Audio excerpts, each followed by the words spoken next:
Today on the Requel podcast, we're going to talk about adaptations and takes. You know, the podcast foundation here was based on if I had a property, what would I do to, reboot it, make a sequel, whatever. But I've been thinking, and I never know when these are going to drop just because of planning. But, of course, Wicked has recently come out, and my daughter loves The Wizard of Oz. And we kind of went on like an Oz, uh, rabbit hole, so to speak, and more on that in a second. And, there's the Wizard of Oz film, there's Return to Oz, there's like some cartoon stuff. There was the early 2000s sci-fi film Tin Man, which is kind of a reimagination, kind of the Wizard of Oz thing. And even then, I feel like that has, boundaries or foundations in it that feels like the Wizard of Oz. But then I remember that they did a show called Emerald City on NBC, which was like this reimagination or serious take on the Wizard of Oz or whatever. And I was like, okay, I'm going to try it. It's on Peacock, right? And I started it, and I messaged my pal Brian, and I said, when is an adaptation so far from the source material that it feels more like its own thing if you just change the names? And that's really what I felt like this Emerald City show is. Visually, the only visualization is you have a tornado and you have a red dust or a yellow dust, like brick dust road at times. Other than that, most everything is so obscure and so altered that without the names Dorothy, Toto, Oz, and Emerald City, you completely have your own original property. You've abandoned anything that makes it an adaptation. So that's what my question is. Zack Snyder said that his idea for Sucker Punch was Alice in Wonderland with machine guns, and you can kind of see that. I can see where you could use this kind of like an Alice in Wonderland type story.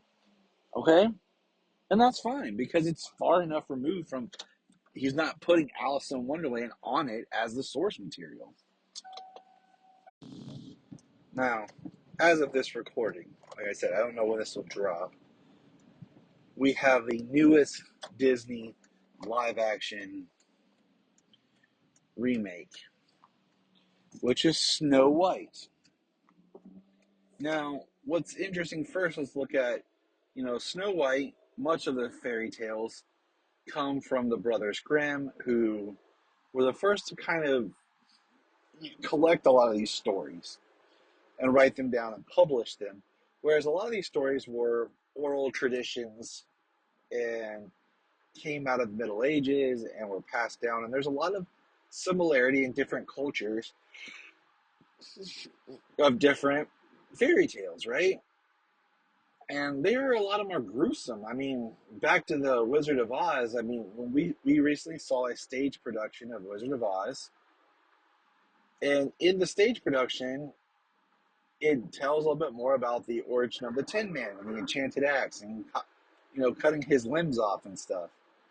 Fairy tales were often very grim and dark. And Disney would come along and take them and what we'll use as Disneyfy them. And they would make this iconic story their own by changing, the fairy tale, but because of the medium of film. And I've talked a lot about this with adaptations of comic books and stuff like that, is when you commit to film, the movie, something that is extremely easy for everyone to see, whatever you put into that story becomes the definitive version or details of that story and character. So Disney, now having this powerful tool of animation and film and crafting their legacy, makes their story versions that carry over. So we are now making a live action version of the Disney Snow White. Okay. and you're changing things again. But are you what are you changing from? Are you pulling from the original? Are you changing just to change it to fit the times? Why are you doing this? Okay? And I think that that is where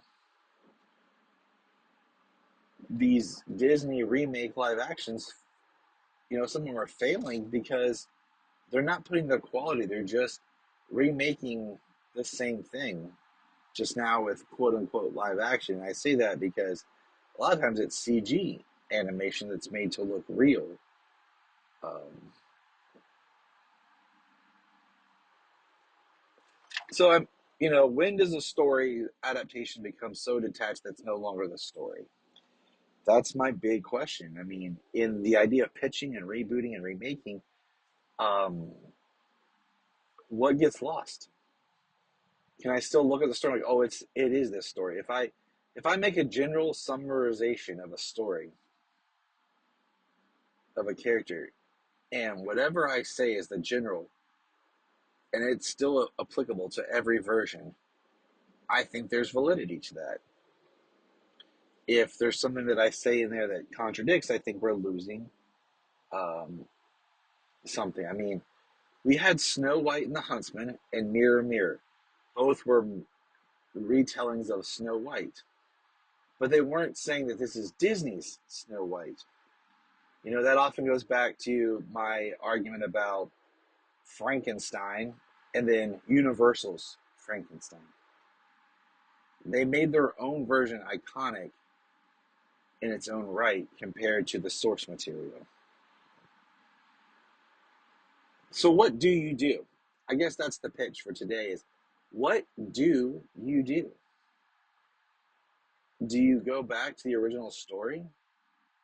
Do you tell it how it was? Or do you recontextualize it enough that it takes on its own ground? I know that at one point Snow White was supposed to be called like the Seven or something, and it was going to be like they were monks. That could be interesting because that could be fall into like a modernized version of the story of Snow White, which Snow White the fairy tale is a much different interpretation than Disney's Snow White. So that becomes your questions.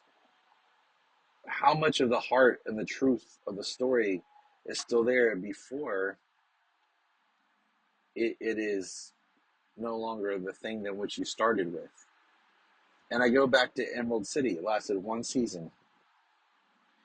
I'm on episode 4, and I'm just kind of like, meh. Am I invested in these characters? Not really. Do I feel like if they had just made this an adventure, fantasy type series or drama, uh, and then as I'm watching, like, oh, this is kind of like The Wizard of Oz.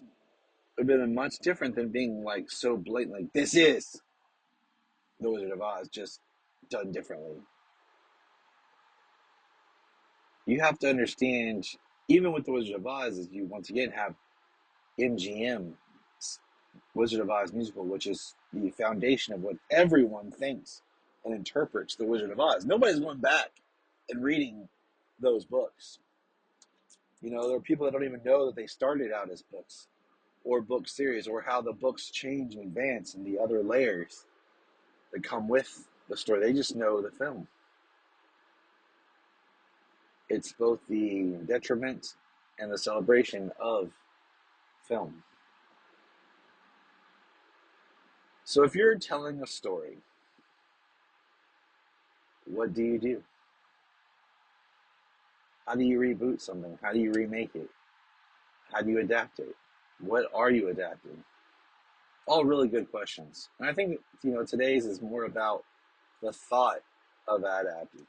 There was a show that came out a few years ago, maybe 10 years ago, I don't know, called Tell Me a Story, which was supposed to be modernized versions of like fairy tales.